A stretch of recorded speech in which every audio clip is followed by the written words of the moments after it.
아울렛. 반값에 샀다고 생각했지만 실제로는 2배 낸 것일 수 있습니다. 옷장 열어보세요. 아울렛에서 산 옷 있으면 택을 보세요. 점이 찍혀 있습니까? 그거 백화점 물건 아닙니다. 태어날 때부터 아울렛에서 팔려고 싸게 만든 물건이에요. 10명 중 9명이 이걸 모릅니다. 저도 몰랐어요. 10년 동안 아내랑 아울렛 다니면서 2천만 원 넘게 썼거든요. 반값에 샀으니까 4천만 원어치 산 거라고 좋아했죠. 아들이 그러더라고요. 아버지, 그 옷들 전부 백화점 근처에도 가본 적 없는 물건이에요. 택을 확인해 봤습니다. 점이 찍혀 있었어요. 전부. 오늘 끝까지 보시면 그 점이 뭘 의미하는지, 진짜 백화점 재고는 어떻게 구별하는지 다 알려드리겠습니다. 아시는 분이 있거나 의견이 있으신 분은 댓글에 의견 남겨주세요. 저는 올해 65입니다. 32년을 한 회사에서 일했어요. 대기업 계열 제조업체였습니다. 생산관리 쪽이었죠. 새벽 6시에 나가서 밤 9시에 들어오는 생활. 주말도 반납할 때가 많았습니다. 32년 동안 그렇게 살았어요. 집에 오면 애들은 이미 자고 있었습니다. 아침에 나갈 때도 애들 얼굴 못 보고 나갔어요. 아들 초등학교 입학식도 못 갔습니다. 공장에 긴급 상황이 터져서요. 그렇게 30년이 지났습니다. 아내는 저보다 2살 어려요. 63입니다. 결혼하고 나서 줄곧 살림만 했어요. 애들 뒷바라지 하느라 본인 옷 한 벌 제대로 못 사고 살았죠. 시장에서 10,000원짜리 티셔츠 사 입으면서도 불평 한 번 안 했습니다. 나중에 여유 생기면 그때 사지 뭐. 그 말을 입버릇처럼 했어요. 신혼 때 사준 코트를 15년 넘게 입었습니다. 단추가 떨어지면 직접 달고 안감이 해지면 수선해서 입었어요. 한 번도 새 옷 사달라는 말을 안 했습니다. 그 나중에가 30년이 됐습니다. 아내 옷장을 열어본 적이 있어요. 15년 된 코트가 걸려 있더라고요. 단추도 헐거워지고 안감도 해졌는데 그걸 아직도 입고 있었습니다. 색도 바랬어요. 원래 검정이었는데 회색처럼 변해 있었습니다. 소매 끝은 닳아서 실밥이 풀려 있었어요. 그걸 보는데 마음이 아프더라고요. 내가 30년 동안 뭘 한 거지. 돈을 못 번 건 아니에요. 월급은 꼬박꼬박 들어왔습니다. 대기업 계열이라 적은 편도 아니었어요. 근데 그 돈이 다 어디로 갔는지 모르겠어요. 애들 학비, 집 대출, 경조사비, 부모님 병원비도 있었고 형제들 경조사도 빠질 수 없었고 쓸 데가 너무 많았습니다. 아내 옷 살 여유가 없었어요. 아니, 솔직히 말하면 신경을 못 썼습니다. 아내가 알아서 아끼고 있으니까 그러려니 했어요. 집안 살림은 아내 몫이라고 생각했습니다. 미안한 일이었습니다. 아들이 하나 있어요. 35입니다. 서울에서 직장 다니고 있어요. 패션 쪽에서 일한다고 하더라고요. 백화점 브랜드 관련 일이라고 했습니다. 정확히 뭘 하는 건지는 모르겠어요. 옷 기획하는 일이라고만 알고 있었습니다. 어떤 옷을 만들지, 어떤 가격에 팔지 정하는 일이라고 했어요. 아들이 가끔 집에 오면 옷을 가져왔어요. 아버지, 이거 입어보세요. 샘플이에요. 어머니, 이거 드릴게요. 회사에서 받은 거예요. 그때 받은 옷들이 좋았습니다. 원단이 달랐어요. 만져보면 느낌이 다르더라고요. 부드럽고 탄탄하고 입어보면 몸에 착 감기는 느낌이었습니다. 근데 그때는 그게 뭔 차이인지 몰랐습니다. 그냥 아들이 가져온 거니까 좋은 거겠지, 그 정도로만 생각했어요. 2014년 봄이었어요. 회사에서 희망퇴직 신청을 받더라고요. 희망퇴직. 이름은 희망이지만 사실상 나가라는 겁니다. 62이면 회사에서 볼 때 짐이니까요. 젊은 직원들 월급 2명 줄 돈으로 저 하나 주고 있으니까요. 회사 입장에서는 당연한 선택이었을 거예요. 구조 조정이라고 하더라고요. 회사가 어려운 건 아닌데 미리 인력을 줄인다고. 같이 입사한 동기들도 다 나갔습니다. 마지막까지 버틴 게 저였어요. 퇴직금 2억 3천만 원 받았습니다. 32년 일한 대가치고는 적다 싶었지만 그래도 감사했어요. 통장에 찍힌 숫자를 보면서 생각했습니다. 이걸로 뭘 할까? 사업은 안 할 거예요. 주변에서 퇴직금 들고 사업했다가 망한 사람 많이 봤거든요. 치킨집, 카페, 편의점 다 똑같았어요. 2, 3년 버티다가 문 닫더라고요. 선배 중에 퇴직금 3억 들고 치킨집 차린 분이 있었어요.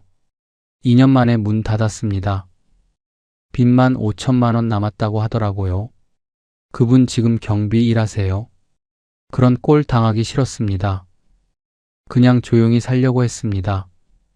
퇴직금 잘 굴리면서 연금 받으면서 욕심 안 부리고 퇴직하고 나니까 시간이 남더라고요. 아침에 눈 떠도 갈 데가 없었습니다. 32년 동안 새벽 6시에 일어났어요. 몸에 배어서 퇴직하고도 6시에 눈이 떠졌습니다. 근데 갈 데가 없어요. 거실에 앉아서 TV를 봤습니다. 아침 뉴스 보고, 아침 드라마 보고, 정보 프로그램 보고, 점심때까지 그렇게 있었어요. 처음에는 쉬는 게 좋았습니다. 30년 동안 쉬어본 적이 없으니까요. 근데 일주일 지나니까 지루해지더라고요. 한 달 지나니까 답답해졌어요. 아내가 그러더라고요. 여보, 뭐 좀 해요. 하루 종일 TV만 보면 어떡해요. 할 게 없었습니다. 골프는 비싸요. 한 번 치는데 2, 30만 원 드는데 그걸 매주 할 수는 없잖아요. 퇴직금이 얼마나 간다고. 라운딩 한 번에 그린피, 카트비, 캐디피, 밥값 다 합치면 30만 원은 기본이에요. 등산은 무릎이 안 좋아서 못해요. 오래 걸으면 무릎이 시큰거려요. 젊을 때 무리한 게 이제 와서 탈이 났습니다. 공장에서 하루 종일 서 있었거든요. 그게 30년이에요. 낚시는 혼자 가기 싫었어요. 친구들은 다 아직 회사 다니고 있었거든요. 저만 먼저 나온 거예요. 그렇게 한두 달 보냈습니다. 어느 날 아내가 그러더라고요. 여보, 우리도 좀 살아봐요. 뭘? 30년 고생했잖아요. 이제 좀 쓰면서 살아요. 아내 말이 맞았습니다. 30년 동안 아끼기만 했어요. 여행 한 번 제대로 못 갔습니다. 외식도 명절 때나 했어요. 아내 생일에 외식한 게 언제인지 기억도 안 나요. 당신 옷도 좀 사고 나도 좀 사고 그러자. 고개를 끄덕였습니다. 근데 백화점은 부담스러웠어요. 한번 가본 적이 있거든요. 코트 하나에 100만 원, 가방 하나에 200만 원, 구두 하나에 50만 원. 미쳤다고 생각했습니다. 옷이 금이야? 그 돈이면 한 달 생활비예요. 퇴직금 2억 3천 있다고 해도 그렇게 쓰기는 무서웠어요. 2억 3천이 많아 보여도 쓰기 시작하면 금방이거든요. 그때 TV에서 봤습니다. 주말 아침 프로그램이었는데 아울렛 특집을 하더라고요. 화면에 빨간 글씨가 떴습니다. 50% 할인, 70% 할인. 사람들이 쇼핑백 들고 나오는 장면이 나왔어요. 다들 웃고 있었습니다. 인터뷰하는데 다들 좋아하더라고요. 백화점에서 100만 원짜리를 50만 원에 샀어요. 반값이라 2개 샀어요. 진행자가 그러더라고요. 백화점에서 안 팔린 물건들이 아울렛으로 넘어옵니다. 똑같은 물건을 반값에 살 수 있는 거죠. 아내가 눈을 반짝였습니다. 여보, 저거 봐요. 반값이래요. 저도 솔깃했어요. 백화점 물건을 반값에 산다. 100만 원짜리를 50만 원에, 200만 원짜리를 100만 원에. 이거 괜찮은데? 우리도 가볼까? 그래요. 이번 주말에 가요. 그렇게 시작했습니다. 다음 주말에 여주 아울렛에 갔어요. 차로 1시간 반 거리였습니다. 고속도로 타고 가는데 아내가 신이 났어요. 오늘 뭐 살까? 당신 코트 하나 사야지. 그 낡은 거 이제 버려. 진짜? 나 코트 사도 돼? 아내가 좋아하는 모습을 보니까 저도 기분이 좋았습니다. 30년 만에 처음으로 뭔가 해주는 것 같았어요. 그동안 고생만 시켰는데 이제야 보답하는 것 같았습니다. 아울렛에 도착했습니다. 주차장부터 꽉 차 있었어요. 주차하는 데만 20분 걸렸습니다. 주차 타워까지 다 찼더라고요. 사람들이 쏟아져 나오는데 다들 쇼핑백을 양손 가득 들고 있더라고요. 다들 사네. 진짜 싼가 보다. 매장에 들어갔습니다. 화려한 조명 아래 옷들이 걸려 있었어요. 빨간 글씨가 눈에 들어왔습니다. 50%, 60%, 70% 코트가 걸려 있었어요. 태그를 봤습니다. 정가 48만 원, 할인가 24만 원, 반값이었습니다. 아내가 입어봤어요. 잘 어울렸습니다. 색도 예쁘고 핏도 좋았어요. 예쁘다. 이거 사. 24만 원인데 반값이잖아. 원래 50만 원짜리야. 아내 얼굴이 밝아졌어요. 진짜 사도 돼? 그래. 30년 고생했는데 샀습니다. 저도 패딩 하나 샀어요. 정가 60만 원짜리가 30만 원이었습니다. 겨울에 입으려고요. 둘이 합쳐서 54만 원 썼습니다. 그런데 기분이 좋았어요. 108만 원어치를 54만 원에 샀네. 54만 원 번 기분이었습니다. 집에 오는 길에 아내가 그러더라고요. 여보, 다음 주에 또 가요. 거기 브랜드 많더라. 그래. 다음 주에 또 가자. 그렇게 시작했습니다. 그때는 몰랐어요. 그 반값이 함정이라는 걸. 아울렛 쇼핑이 취미가 됐습니다. 퇴직하고 나서 딱히 할 게 없었거든요. 골프는 비싸고 등산은 무릎이 안 좋아서 못하고. 그런데 아울렛은 달랐어요. 돈도 아끼면서 시간도 보내고 일석이조라고 생각했습니다. 아내도 좋아했어요.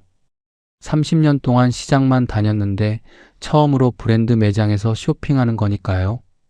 매주는 아니어도 한 달에 두세 번은 갔어요. 여주, 파주, 기흥, 이천. 전국 아울렛을 돌아다녔습니다. 여주 아울렛은 규모가 크고 브랜드가 많았어요. 파주 아울렛은 서울에서 가까워서 자주 갔습니다. 기흥 아울렛은 새로 생겨서 깨끗하더라고요.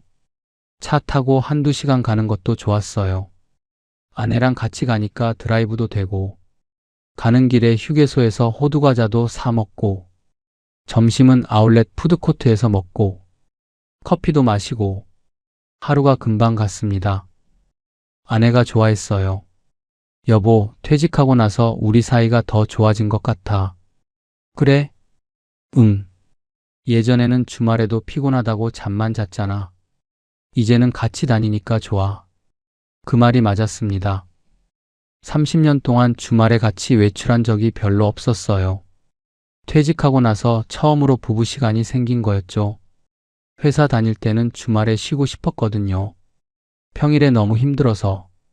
아내가 어디 가자고 해도 피곤해 그러고 잠만 잤어요. 미안한 일이었습니다. 2015년이었어요. 파주 아울렛에 새 매장이 들어왔다고 해서 갔습니다. 유명한 가방 브랜드였어요. 미국 브랜드. 백화점에서도 파는 데였습니다. 연예인들이 많이 든다고 하더라고요. 매장에 들어가니까 가방이 쫙 진열돼 있었어요. 가죽 냄새가 났습니다. 조명이 환하게 비추고 있었어요. 아내가 가방을 들어봤어요. 어머, 이거 부드럽다. 비싸 보이네. 태그를 봤습니다. 정가 800만 원, 할인가 400만 원. 반값이었어요. 800만 원짜리가 400만 원이래. 아내가 고개를 저었습니다. 아니야, 400만 원이 어디야. 너무 비싸. 당신 평생 이런 가방 한 번도 못 들어봤잖아. 그래도 반값이잖아. 이 기회 아니면 언제 사? 직원이 다가왔어요. 이거 지금 세일 마지막이에요. 다음 주면 정상가로 돌아가요. 마지막이라는 말에 마음이 급해졌습니다. 지금 안 사면 800만 원 줘야 한다고요. 여보, 그냥 사. 30년 고생했는데. 아내가 망설이다가 고개를 끄덕였어요. 샀습니다. 직원이 포장하면서 그러더라고요. 잘 선택하셨어요. 이거 백화점에서 완판된 모델이에요. 기분이 좋았습니다. 백화점에서 다 팔린 물건을 반값에 샀으니까요. 아내가 포장 상자를 들고 나오면서 그러더라고요. 여보, 고마워. 평생 이런 가방 처음이야. 앞으로 좋은 것만 사줄게. 그런데 지금 생각하면 이상한 점이 있었어요. 완판된 물건이 왜 아울렛에 있는 걸까요? 백화점에서 다 팔렸으면 재고가 없어야 하는 거 아닙니까? 다 팔렸다는 물건이 어떻게 아울렛에 수백 개씩 쌓여 있어요? 그때는 그런 생각을 못 했습니다. 반값이라는 글자에 눈이 팔려서 다른 건 안 보였어요. 아내 가방을 사고 나니까 제 것도 사고 싶어졌습니다. 연매장에 가서 지갑을 샀어요. 20만 원짜리. 그 다음 주에는 벨트를 샀습니다. 15만 원. 그 다음 달에는 운동화를 샀어요. 20만 원. 한번 지갑을 열기 시작하니까 멈출 수가 없었습니다. 아내도 마찬가지였어요. 여보, 이 스카프 예쁘지 않아? 예쁘네. 8만 원인데. 원래 15만 원이래. 사. 여보, 이 구두 어때? 괜찮은데? 20만 원이야. 반값이래. 사. 그렇게 사고 또 샀습니다. 이상한 점이 있었어요. 아울렛에 갈 때마다 물건이 가득했습니다. 시즌이 바뀌어도 연휴가 지나도 매대는 항상 꽉 차 있었어요. 봄에 가도 가득, 여름에 가도 가득, 가을에 가도 가득, 겨울에 가도 가득. 명절 연휴에 사람이 엄청 많이 와서 다 쓸어갔을 텐데 다음 주에 가면 또 가득 차 있어요. 백화점에서 안 팔린 재고라면서요? 근데 왜 이렇게 물건이 많은 걸까요? 전국에 아울렛이 몇 개예요? 여주, 파주, 기흥, 이천, 부산, 대구, 광주. 20개가 넘잖아요. 그 많은 아울렛을 1년 365일 내내 채우려면 재고가 얼마나 많아야 하는 걸까요? 한 번은 아내가 그러더라고요. 여보, 이상하다. 여기 올 때마다 사이즈가 다 있어. 그러게. 운 좋은 거지 뭐. 그렇게 넘겼습니다. 운이 좋은 게 아니었어요. 처음부터 그렇게 만들어진 거였습니다. 또 한 번은 이런 일이 있었어요. 마음에 드는 코트가 있었습니다. 입어보니까 좀 작았어요. 이거 큰 사이즈 있어요? 직원이 바로 가져왔습니다. 중간 사이즈도 큰 사이즈도 다 있었어요. 색상도 검정, 네이비, 베이지 다 있었습니다. 이거 인기 많아서 사이즈별로 다 준비해 놨어요. 그때 살짝 의아했습니다. 백화점에서 안 팔린 재고면 인기 사이즈는 벌써 팔렸어야 하는 거 아닌가? 남는 건 너무 작거나 너무 큰 것만 있어야 하는 거 아닌가? 재고라면서 왜 모든 사이즈가 다 있어요? 그런데 그 의문은 계산대 앞에서 사라졌습니다. 50% 할인이라는 글자가 모든 의심을 덮어버렸어요. 의심할 시간에 사는 게 이득이라고 생각했습니다. 2016년 쇼핑을 시작한 지 2년째였습니다. 옷장이 꽉 찼어요. 신발장도 넘쳤습니다. 아내 가방만 15개가 넘었어요. 제 점퍼도 10벌이 넘었습니다. 한 번은 옷장을 열다가 깜짝 놀랐어요. 이거 언제 산 거야?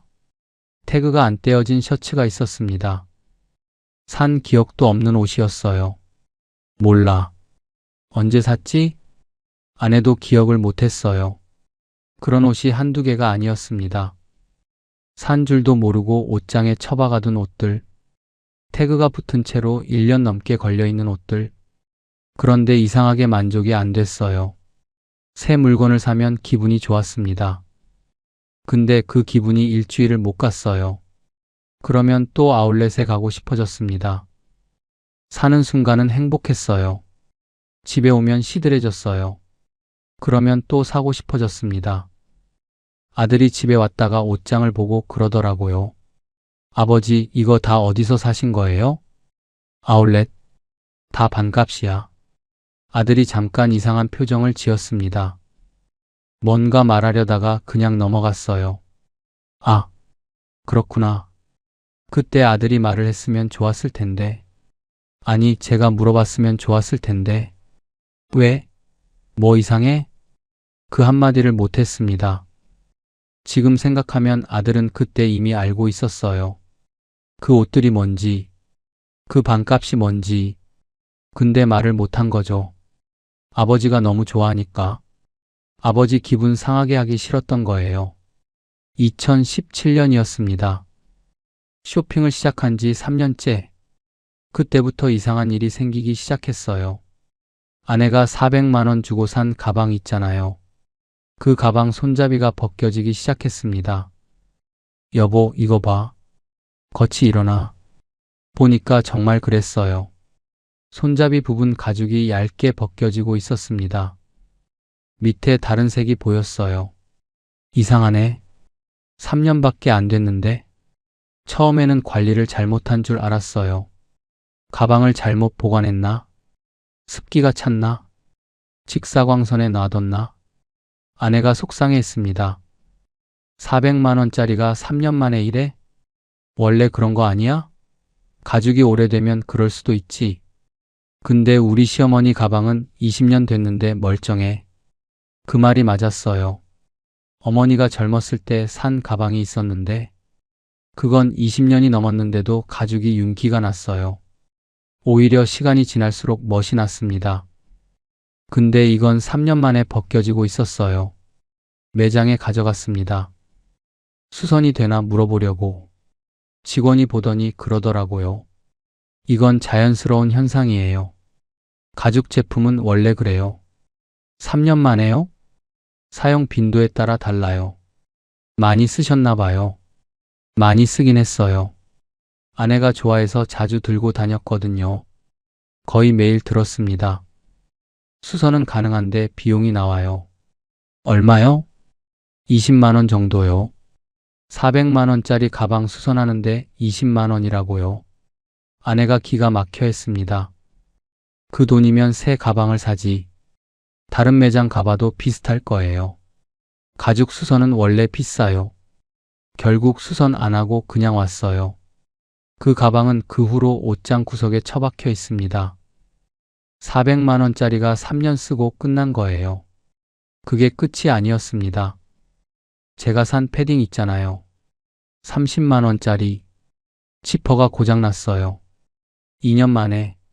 지퍼 부분이 뻑뻑해지더니 어느 날 아예 안 올라갔습니다. 올리다가 중간에 걸리는 거예요. 억지로 올리면 천이 물려서 찢어질 것 같았어요. 수선집에 가져갔더니 그러더라고요. 이거 지퍼 자체가 싼 거예요. 좋은 지퍼 쓴 게 아니에요. 네. 좋은 옷은 YKK 지퍼 써요. 일본 회사 지퍼인데 튼튼해요. 이건 그냥 중국산이에요. 30만 원짜리 패딩에 싼 지퍼를 달았다고요? 30만 원짜리인데요? 겉감은 괜찮은데 부자재가 별로예요. 지퍼도 그렇고 단추도 그렇고. 지퍼만 바꾸면 5만 원이에요. 그냥 안 입기로 했습니다. 5만 원 들여서 고쳐봤자 또 어디가 고장 날 것 같았거든요. 돈 아까워서 그냥 뒀어요.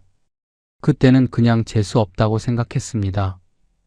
하필 불량품을 집었나 보다. 그런데 그게 재수가 아니었어요. 원래 그렇게 만들어진 거였습니다. 비슷한 일이 계속 생겼습니다. 구두 밑창이 1년 만에 닳았어요. 20만 원짜리였는데 1년 만에 바닥이 다 해졌습니다. 밑창이 얇아서 금방 닳더라고요. 돌 위를 걸으면 아플 정도였어요. 벨트 버클 도금이 벗겨졌어요.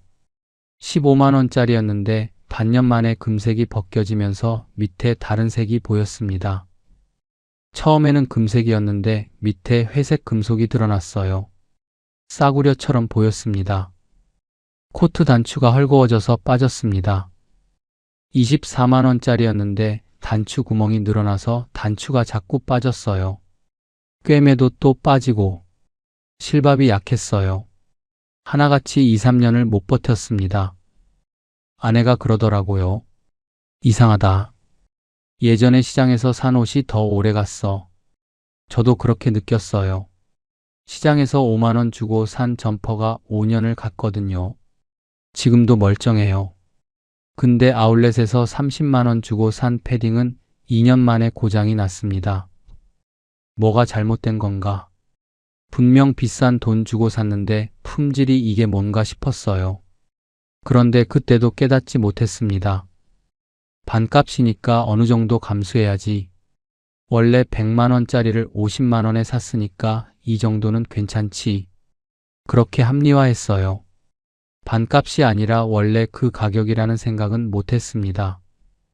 원래 50만 원짜리를 50만 원 주고 산 거라는 생각은 못했어요. 아니, 생각하고 싶지 않았는지도 몰라요. 그동안 쓴 돈이 아까우니까. 내가 바보였다는 걸 인정하기 싫으니까. 2018년 인터넷에서 이상한 기사를 봤어요. 영국 명품 브랜드가 재고를 태워버렸다는 내용이었습니다. 415억 원어치를 소각로에 넣었대요. 미쳤나? 멀쩡한 옷을 왜 태워?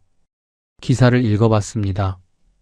명품은 희소성이 생명이라고 하더라고요. 아무나 살 수 있으면 명품이 아니래요. 그래서 재고를 아울렛에 풀지 않고 태워버린다는 거였습니다. 싸게 팔면 브랜드 가치가 떨어진대요. 차라리 태우는 게 낫다고 판단한 거래요. 그러면 아울렛에 있는 명품은 뭐지? 진짜 명품이 재고를 안 푼다면 아울렛에 있는 건 뭐지? 그 생각을 깊이 하지 않았어요. 기사 하나 읽고 그냥 넘어갔습니다. 지금 생각하면 그때 파고들었으면 좋았을 텐데, 그랬으면 돈을 덜 썼을 텐데, 사람이 참 보고 싶은 것만 보는 것 같아요. 듣고 싶은 것만 듣고, 저는 반값이라는 말만 듣고 싶었습니다. 그게 진짜인지 가짜인지는 알고 싶지 않았어요. 그러다 진짜를 알게 됐습니다. 충격이었어요. 2019년이었습니다.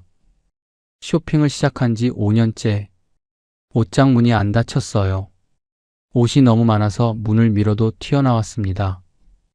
옷걸이가 빽빽해서 옷을 꺼내기도 힘들었어요. 신발장은 진작 넘쳤어요. 신발을 현관 바닥에 늘어놓고 있었습니다.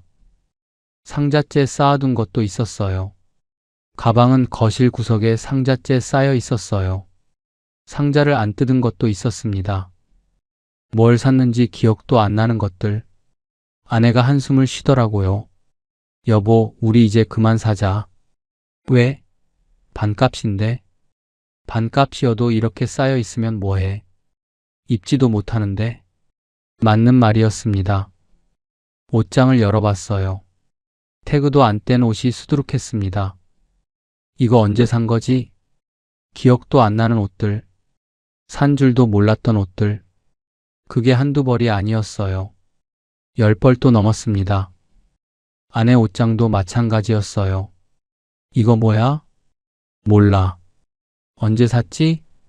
우리 둘 다 기억을 못했습니다. 비슷비슷한 옷을 여러 벌 산 것도 있었어요. 검정 니트가 5벌.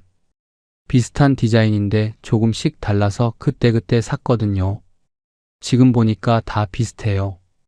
하나만 있어도 될 걸 5벌이나 샀습니다. 그런데 아울렛을 안 가니까 뭔가 허전했어요. 주말에 할 게 없었습니다. 그냥 구경만 하자. 안 사면 되지. 다시 갔어요. 구경만 하려고 했습니다. 근데 또 샀어요. 이건 진짜 싸다. 70%야. 이건 올해 신상인데 벌써 반값이래. 이건 집에 없는 색이야. 멈출 수가 없었습니다. 쇼핑이 습관이 돼버린 거예요. 안 사면 불안하고 사면 잠깐 기분이 좋고 그 기분을 느끼려고 또 사고 중독이었습니다. 그의 말에 통장을 정리해 봤어요. 5년 동안 아울렛에서 쓴 돈 1,800만 원이었습니다. 1,800만 원? 눈을 의심했어요. 한 번에 50만 원, 100만 원씩 썼는데 그게 쌓이니까 1,800이 됐습니다. 계산을 다시 해봤어요. 5년이면 60개월이잖아요. 1,800만 원 나누기 60개월. 한 달에 30만 원씩 쓴 거예요. 한 달에 30만 원. 1년이면 360만 원. 5년이면 1,800만 원. 그렇게 쌓인 거였습니다. 아내한테 말 못했어요. 말하면 난리 날 것 같았거든요. 정확한 금액은 저만 알고 있었습니다. 그런데 옷장을 보면 1,800만 원어치가 안 느껴졌어요. 분명 그만큼 샀는데 막상 입을 옷은 별로 없었습니다. 이상하다. 분명 많이 샀는데 유행 지난 옷, 안 맞는 사이즈, 한두 번 입고 안 입은 옷, 태그도 안 뗀 옷, 그런 게 대부분이었습니다. 입을 만한 옷을 찾으려면 한참 뒤져야 했어요. 옷은 많은데 입을 게 없는 거예요. 내가 뭘 산 거지? 그때 처음 의문이 들었어요. 2020년 코로나가 터졌습니다. 아울렛을 못 갔어요. 사람 많은데 가지 말라고 하니까 강제로 쇼핑이 끊겼습니다. 처음에는 답답했어요. 주말에 갈 데가 없으니까. 근데 한두 달 지나니까 괜찮아지더라고요. 아울렛 안 가도 살 수 있구나. 쇼핑 안 해도 되는구나. 집에만 있으니까 옷장을 들여다볼 시간이 많았어요. 하나씩 꺼내봤습니다. 코트 30만 원. 입어봤어요. 안감이 얇았습니다. 겨울에 입으면 추웠어요. 바람이 다 들어왔습니다. 이거 왜 이렇게 얇지? 30만 원짜리 코트가 바람막이만도 못했어요. 패딩 40만 원. 지퍼가 이미 고장 나 있었습니다. 수선비가 아까워서 그냥 뒀었어요.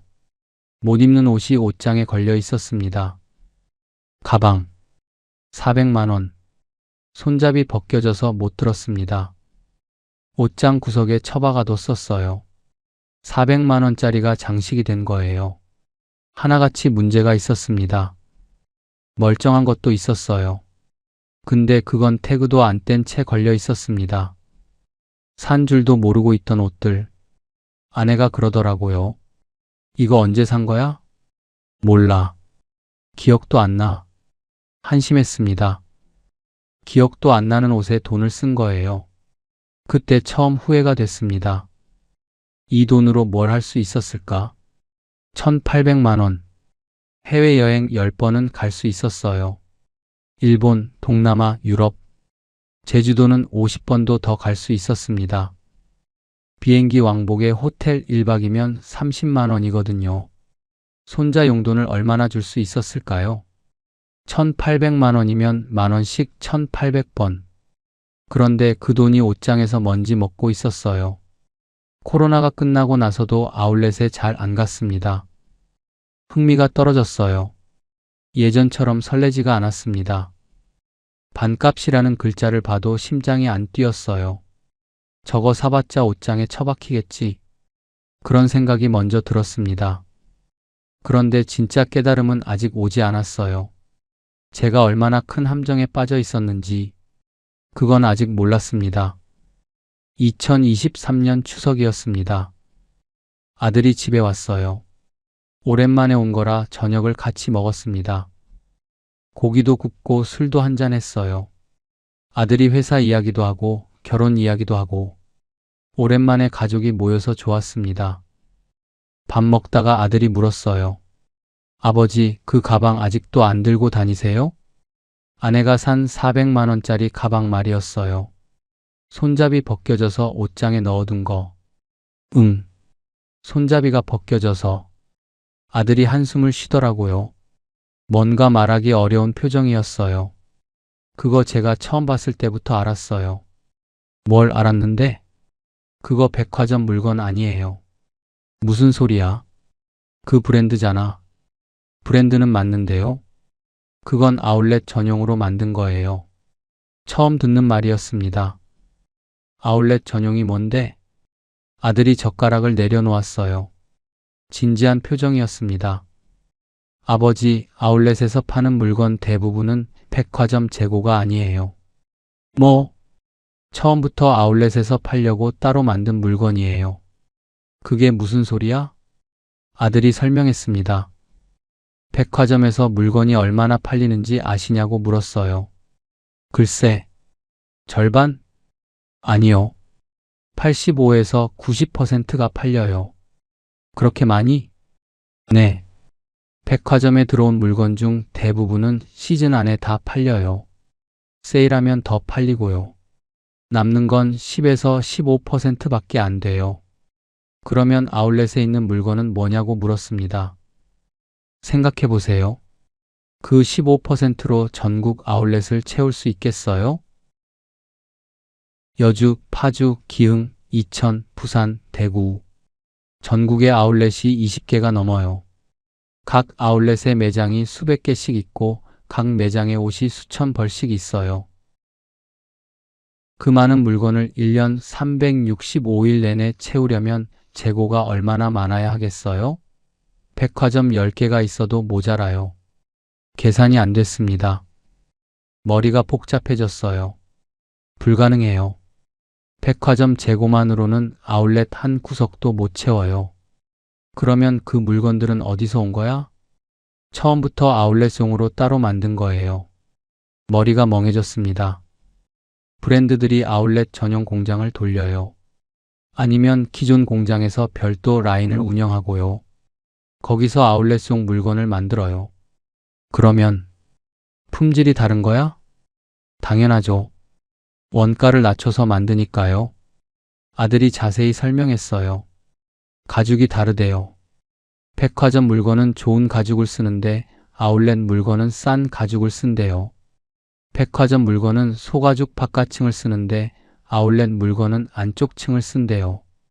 겉보기에는 비슷한데 시간이 지나면 갈라지고 벗겨진대요. 그래서 엄마 가방이 3년 만에 벗겨진 거예요. 싼 가죽 썼으니까요. 지퍼도 다르대요. 백화점 물건은 좋은 지퍼를 쓰는데 아울렛 물건은 싼 지퍼를 쓴대요. 그래서 금방 고장이 난대요. 아버지 패딩 지퍼 고장 난 것도 그래서예요.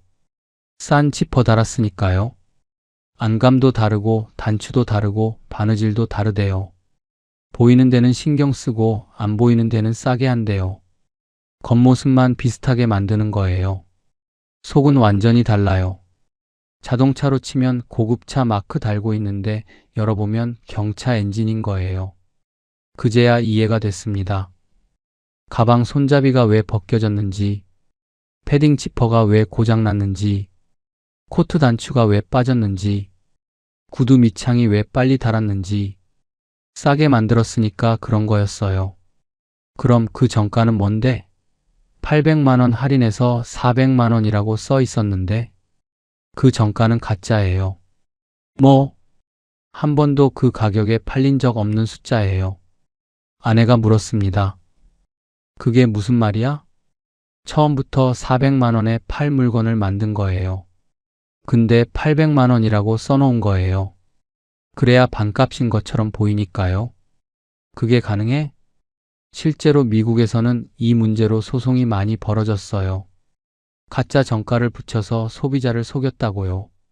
수백 건이 넘는 소송이 있었어요. 합의금만 수십억 원 냈대요. 저는 반값에 산 게 아니었습니다. 원래 그 가격을 낸 거였어요. 아니, 그것보다 더 나빴어요. 아버지, 그 물건은 400만 원 가치도 안 돼요. 뭐? 원가를 낮춰서 만들었으니까요. 실제 가치는 200만 원도 안 될 수 있어요. 200만 원짜리를 400만 원 주고 샀다고요? 그러면 우리가 산 거 다 그런 거야? 아들이 고개를 끄덕였습니다. 대부분 그래요. 아울렛 물건 중 진짜 백화점 재고는 5%에서 20%밖에 안 돼요. 나머지 80% 이상은 다 아울렛용으로 싸게 만든 거예요. 80%. 10개 사면 8개가 가짜라는 거였습니다. 어떻게 구별해? 아들이 말했어요. 택을 보면 돼요. 택? 옷에 붙은 작은 태그 있잖아요. 거기 보면 표시가 있어요. 무슨 표시? 점이 찍혀 있거나 특정 글자가 있으면 아울렛 전용이에요. 브랜드마다 표시 방식이 달라요. 옷장으로 갔습니다. 아울렛에서 산 옷을 꺼냈어요. 택을 받습니다. 점이 찍혀 있었어요. 작은 점. 2개. 자세히 안 보면 모를 정도로 작았어요. 이거? 네. 그게 아울렛 전용이라는 표시예요. 다른 옷도 봤습니다. 점이 있었어요. 가방도 봤습니다. 안쪽에 동그란 표시가 있었어요. 이것도? 네. 그것도 아울렛송이에요. 전부였습니다. 옷장에 있는 아울렛 옷 전부 다 점이 찍혀 있었어요. 하나도 빠짐없이. 아내가 주저앉았습니다. 우리가 10년 동안 산 게 다 이런 거야? 아들이 말을 못했어요. 저도 말을 못했습니다. 아들이 간 후에 계산을 해봤습니다. 2014년부터 2023년까지 9년 동안 아울렛에서 쓴 돈, 통장을 다 뒤졌어요. 카드 명세서도 찾아봤습니다. 영수증도 있는 건 다 모았어요. 총액이 나왔습니다. 2,300만 원. 9년 동안 2,300만 원. 1년에 250만 원 넘게 쓴 거예요. 한 달에 20만 원 넘게. 이게 얼마나 큰 돈인지 계산해 봤습니다. 2,300만 원이면 제주도 왕복 비행기 값이 인당 10만 원이에요. 부부 합쳐서 20만 원.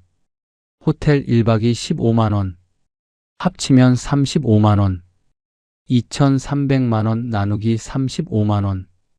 65번. 제주도를 65번 갈 수 있었습니다.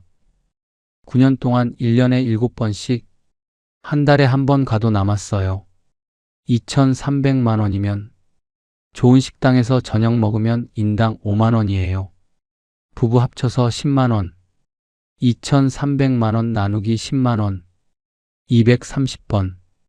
좋은 식당에서 230번 외식할 수 있었습니다. 한 달에 2번씩 9년 동안 2,300만 원이면 손자 용돈으로 만 원씩 주잖아요. 2,300만 원 나누기 만 원. 2,300번. 손자한테 2,300번 용돈을 줄 수 있었습니다. 매주 줘도 44년치예요. 그 돈이 옷장에서 먼지 먹고 있었어요. 더 화가 나는 계산을 해봤습니다. 1회당 비용. 아내 가방. 400만 원. 산 후에 몇 번 들었는지 세어봤어요. 많이 잡아서 50번. 일주일에 한 번씩 1년 들었다고 치면 52번이에요. 400만 원 나누기 50번. 한 번 들 때마다 8만 원이에요. 손잡이 벗겨져서 이제 못 드니까 앞으로는 영원히 8만 원인 거예요. 더 쓸수록 회당 비용이 내려가는데 이제 못 쓰니까 8만 원에서 끝. 제 패딩 30만 원. 입은 횟수 한 40번 정도. 겨울에만 입으니까 많이 못 입었어요. 30만 원 나누기 40번. 한 번 입을 때마다 7,500원이에요. 지퍼 고장나서 이제 못 입으니까 그게 끝이에요. 시장에서 5만 원짜리 패딩 사면 2, 3년은 입어요. 100번은 입습니다. 5만 원 나누기 100번. 한 번에 500원이에요. 아울렛 30만 원짜리가 한 번에 7,500원.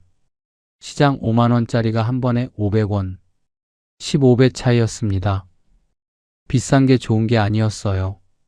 싼 게 오히려 나았습니다. 더 황당한 계산. 아울렛에서 반값에 샀다고 했잖아요. 정가 40만 원을 20만 원에. 근데 그 정가가 가짜라면? 애초에 20만 원짜리 물건에 40만 원이라고 써놓은 거면? 그러면 저는 20만 원짜리를 20만 원 주고 산 거예요. 할인받은 게 아니라 정가를 낸 거죠. 근데 품질은요? 20만 원 품질도 안 돼요. 싸게 만들었으니까 10만 원 품질이에요. 10만 원짜리 물건을 20만 원 주고 산 거예요. 반값이 아니라 2배를 낸 거였습니다. 이 계산을 하고 나니까 정신이 아찔했어요. 2,300만 원. 반값에 샀으니까 4,600만 원어치 산 줄 알았습니다. 2,300만 원 아꼈다고 생각했어요. 근데 실제로는 1150만 원어치 물건을 2300만 원 주고 산 거였습니다. 1150만 원을 더 쓴 거예요. 아끼는 게 아니라 낭비한 거였습니다. 더 계산해 봤어요. 2300만 원을 은행에 넣어뒀으면 어땠을까? 연 3% 이자라고 치면 1년에 69만 원, 9년이면 620만 원, 원금 2300에 이자 620, 합치면 2920만 원. 근데 저는 옷장에 먼지 쌓인 옷을 채웠어요. 돈이 늘어나는 게 아니라 줄어든 거예요. 아내한테 이 계산을 보여줬어요. 아내가 한참 숫자를 보더니 그러더라고요. 우리가 바보였네. 할 말이 없었습니다. 그 돈으로 여행 다녔으면 추억이라도 남았을 텐데. 그랬습니다. 옷은 낡아요. 가방은 벗겨져요. 신발은 닳아요. 유행은 지나요. 근데 여행은 추억이 남습니다. 외식은 맛있는 기억이 남아요. 가족과 보낸 시간은 영원히 남습니다. 저는 옷장에 쓸모없는 옷을 채웠을 뿐이에요. 추억은 하나도 없었습니다. 아울렛 갔던 기억? 다 똑같아요.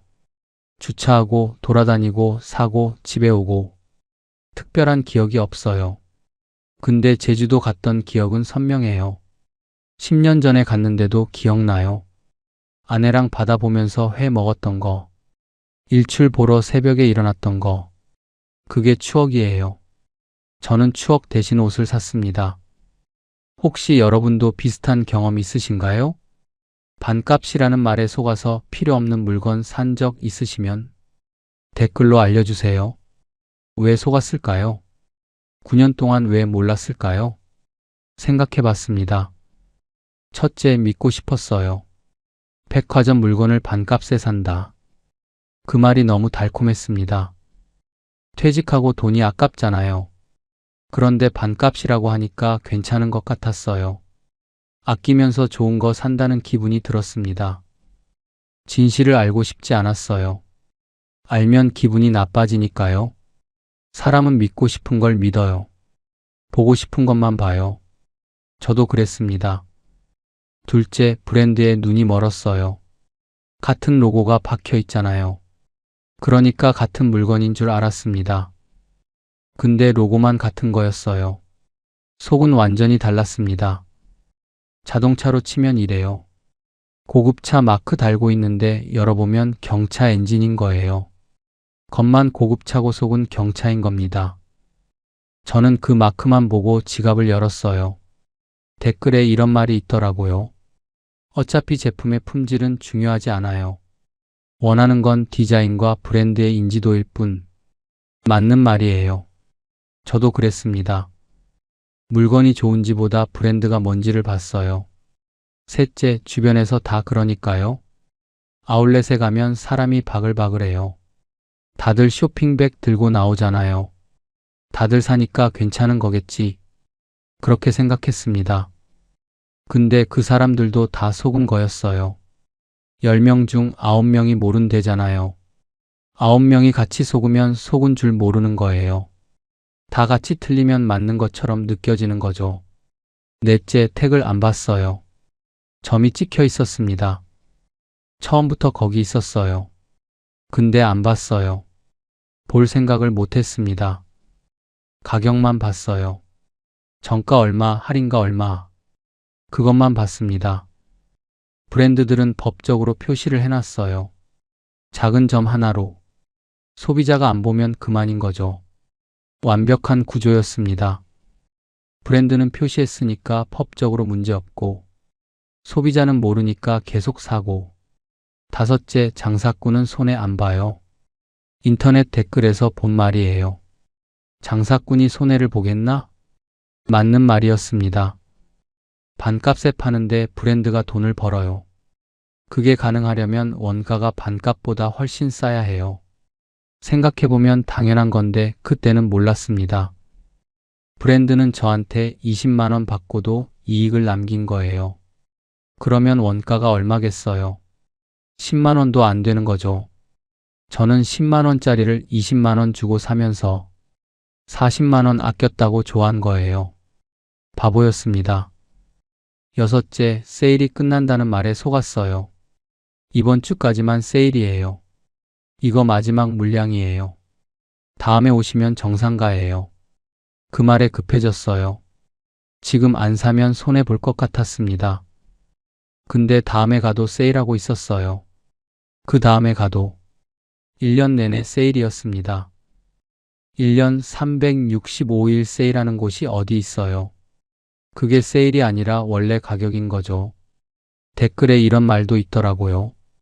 몇 년 전 아울렛 간지 일주일 후에 세일해서 다시 갔더니 지난주에 본 가격을 세일된 가격으로 해놓고 그 위에 높은 금액 X자 해놓은 거 보고 세일 안 믿기로 했음.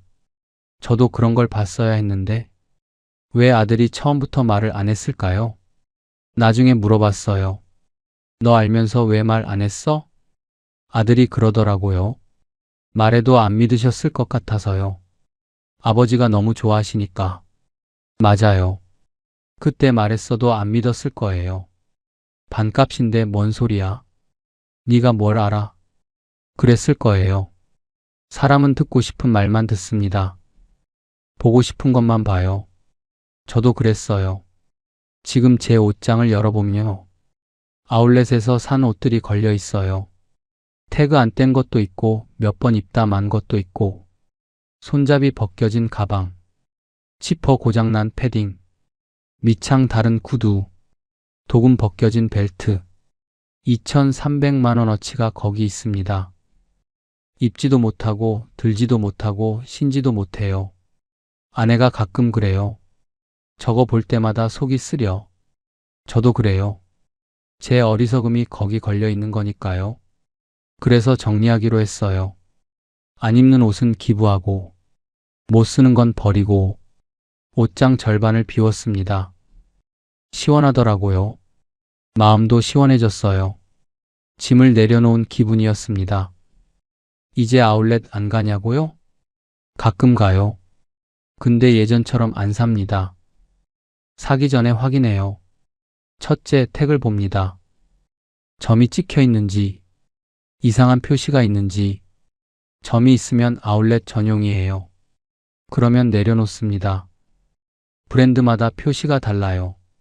어떤 데는 점 2개, 어떤 데는 점 3개, 어떤 데는 동그라미, 어떤 데는 특정 글자. 자주 가는 브랜드는 미리 알아두면 좋아요. 둘째, 사이즈를 봅니다. 모든 사이즈가 다 있으면 의심해요. 진짜 재고는 사이즈가 뒤죽박죽이거든요. 잘 팔리는 사이즈는 백화점에서 다 팔렸어요.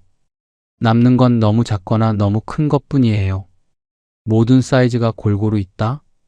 그건 처음부터 아울렛용으로 만든 거예요. 셋째, 색상을 봅니다. 예쁜 색이 다 있으면 의심해요. 인기 색상은 백화점에서 먼저 팔렸어요.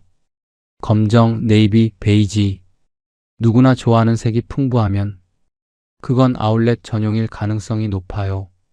진짜 재고는 남들이 안 사는 색만 남아요. 이상한 색, 튀는 색. 넷째, 진열 위치를 봅니다. 매장 중앙에 화려하게 쌓여 있으면 아울렛 전용일 가능성이 높아요. 물량이 많으니까 중앙에 쌓아놓는 거예요. 진짜 재고는 구석에 있어요. 물량이 적고 사이즈가 들쑥날쑥해서 메인 진열대에 놓기 어렵거든요. 구석에 처박혀 있는 거, 사이즈 뒤죽박죽인 거, 색상 이상한 거. 그게 진짜 백화점 출신일 가능성이 높습니다.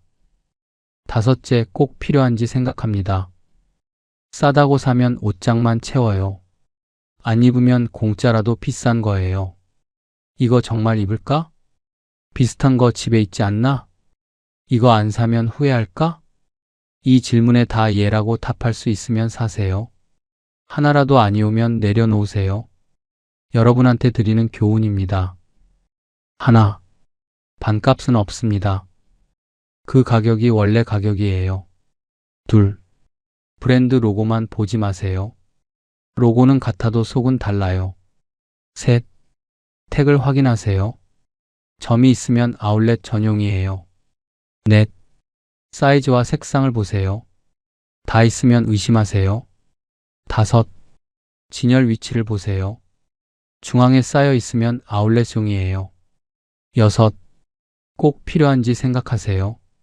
싸다고 사면 옷장만 채워요. 7. 그 돈으로 뭘 할 수 있는지 생각하세요. 여행, 외식, 가족과의 시간. 옷보다 추억이 남아요. 8. 장사꾼은 손해 안 봐요. 반값에 팔아도 남는 장사예요. 그러면 원가가 얼마겠어요? 자녀분들이 아울렛 간다고 하며 이 영상 보여주세요. 거기서 반값에 샀어. 그 말 들으면 이렇게 물어보세요. 택에 점 찍혀 있었어? 알고 사는 것과 모르고 사는 건 완전히 달라요. 저는 모르고 10년을 썼습니다. 2,300만 원을 날렸어요.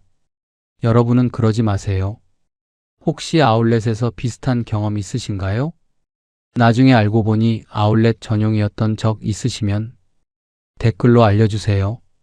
어떤 브랜드였는지 어떻게 알게 됐는지 궁금합니다.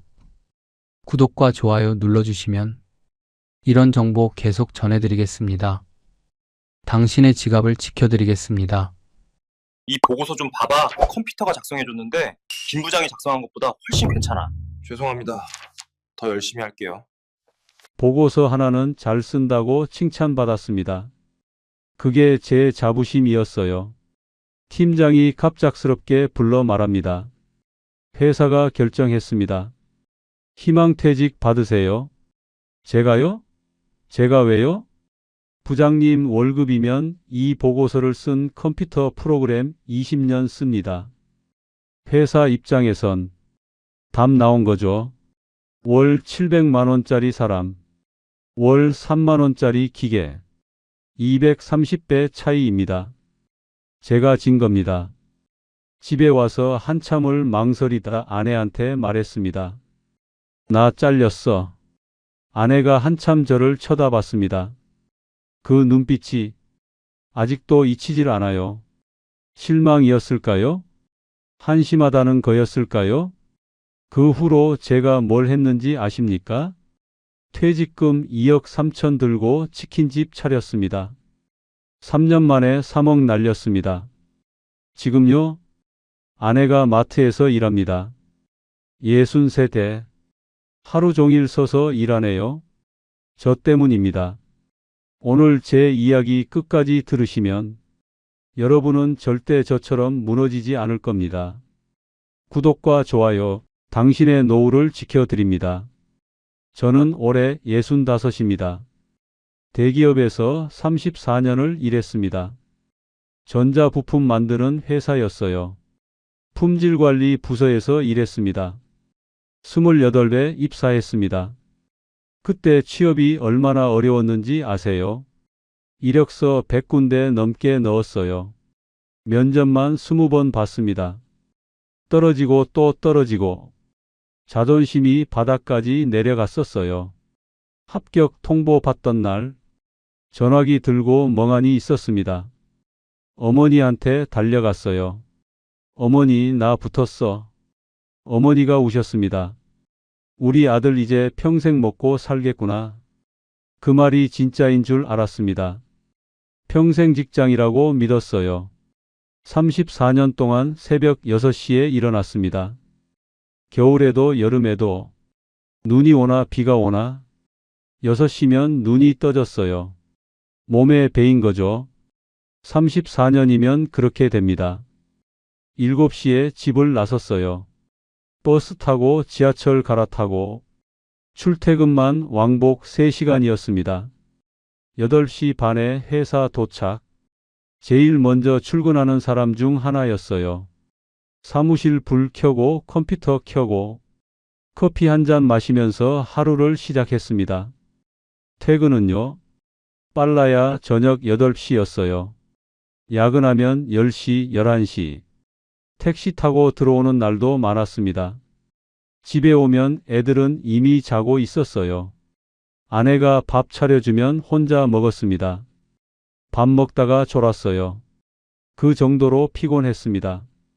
주말 출근도 한 달에 2~3번은 했어요. 명절에도 나간 적 있습니다. 거래처 납품 문제 터지면 어쩔 수 없었거든요. 추석 아침에 전화 받은 적도 있어요. 부장님, 큰일 났습니다. 불량이 나왔어요. 차례 지내다 말고 회사 갔습니다. 아내가 뭐라고 했는지 아세요? 아무 말도 안 했어요. 그냥 한숨만 쉬었습니다. 34년을 그렇게 살았습니다. 가족 여행은 손에 꼽아요. 애들 어릴 때 경주 한 번, 제주도 한 번, 그게 전부였습니다. 경주 갔을 때 기억이 나요. 불국사에서 사진 찍었거든요. 아들이 초등학교 3학년이었어요. 아빠, 우리 또 여행 가자. 그래, 또 가자.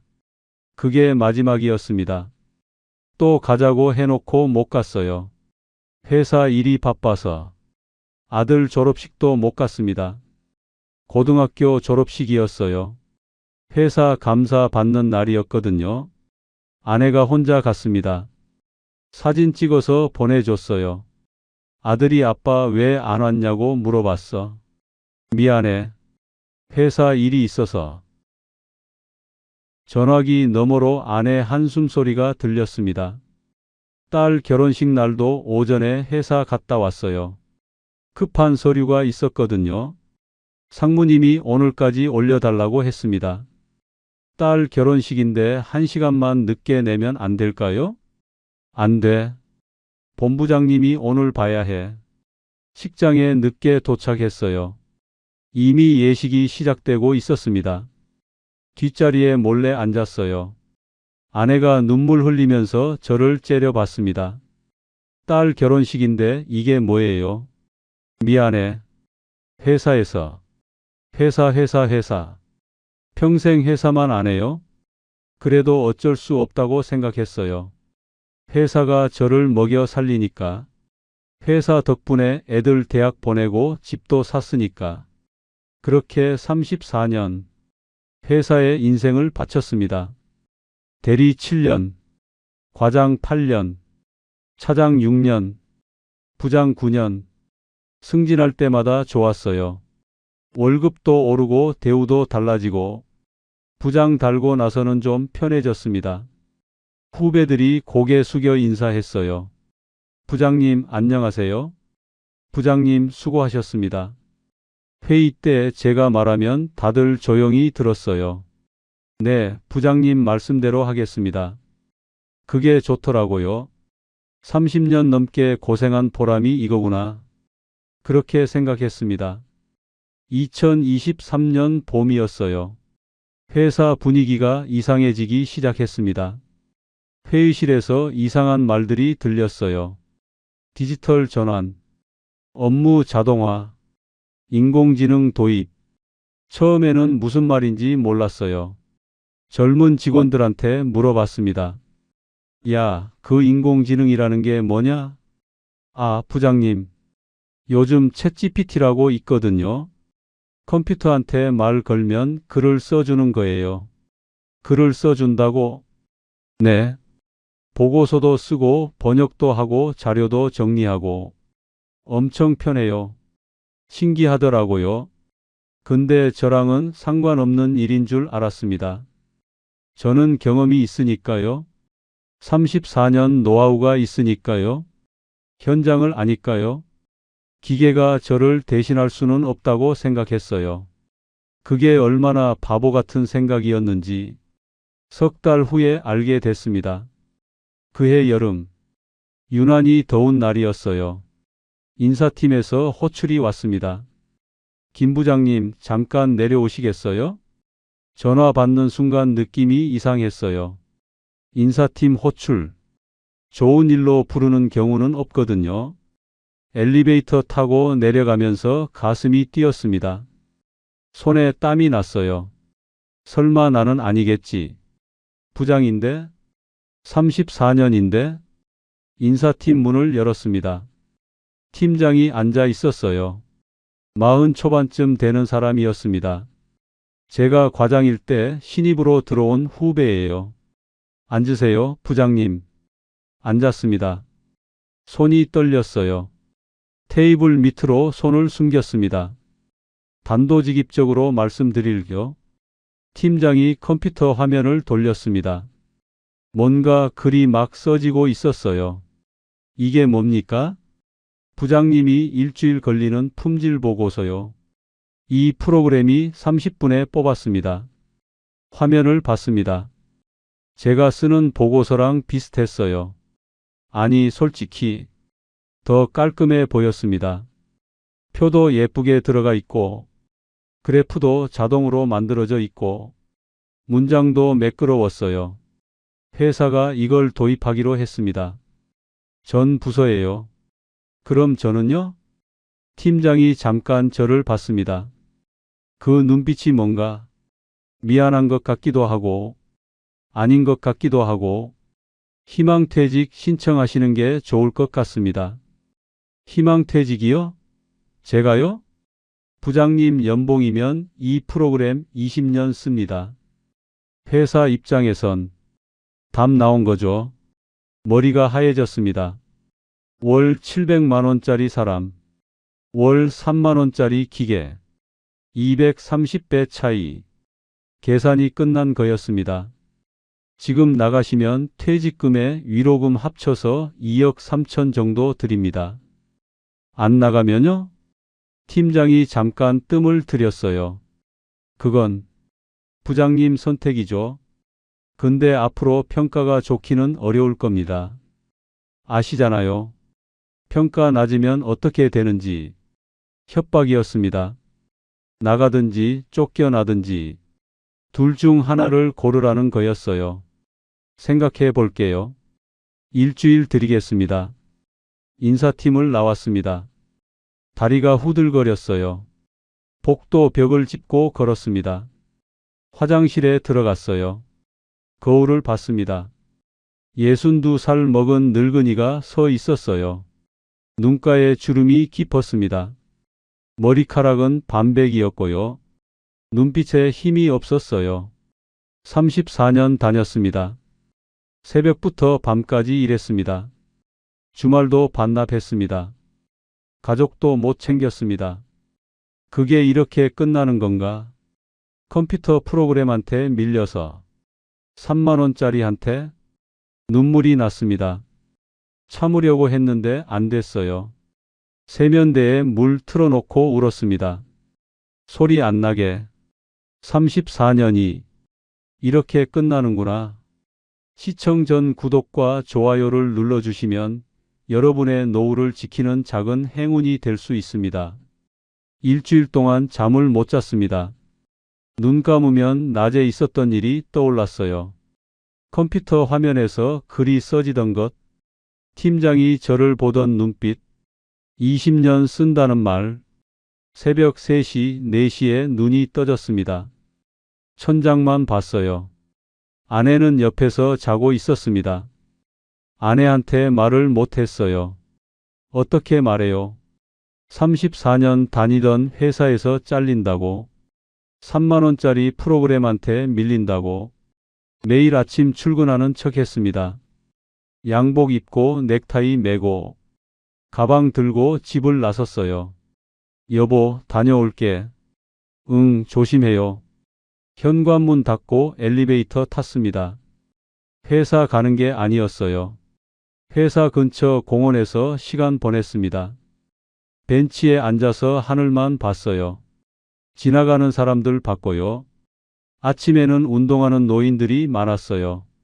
낮에는 유모차 끄는 엄마들이 지나갔고요. 오후에는 학교 끝난 아이들이 뛰어다녔습니다. 다들 바빠 보였어요.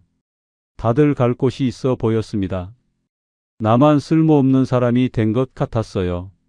나만 아무데도 갈 곳이 없는 것 같았습니다. 점심은 김밥 천국에서 먹었어요. 김밥 한 줄에 3,000원. 예전에는 점심에 10,000원 넘게 썼거든요. 회사 근처 식당에서 후배들이랑 같이 혼자 김밥 먹으니까 서럽더라고요. 일주일 후 희망퇴직 신청서에 도장 찍었습니다. 희망이요?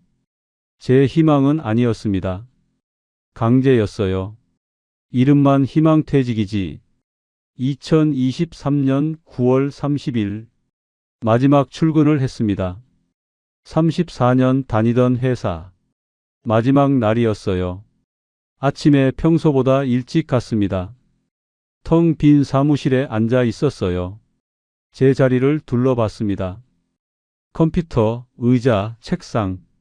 34년 동안 앉았던 자리. 책상 서랍을 열었어요. 오래된 명함들이 있었습니다. 10년 전, 20년 전 명함들.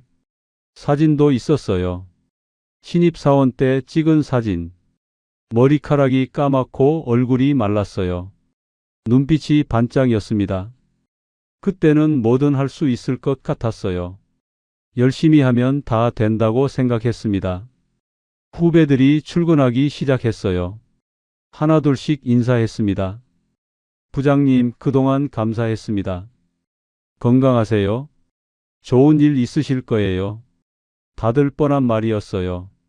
눈을 제대로 못 마주치더라고요. 내심 저런 꼴 안 당해서 다행이다. 다음은 내 차례일 수도 있겠다. 그렇게 생각하는 것 같았습니다. 짐 정리했습니다. 34년 동안 모은 것들. 우수사원 상장 3개. 창립기념일 기념품 몇 개. 가족사진 1장. 다이어리 몇 권. 박스 하나에 다 들어갔어요. 34년이 박스 하나였습니다. 생각보다 적었어요.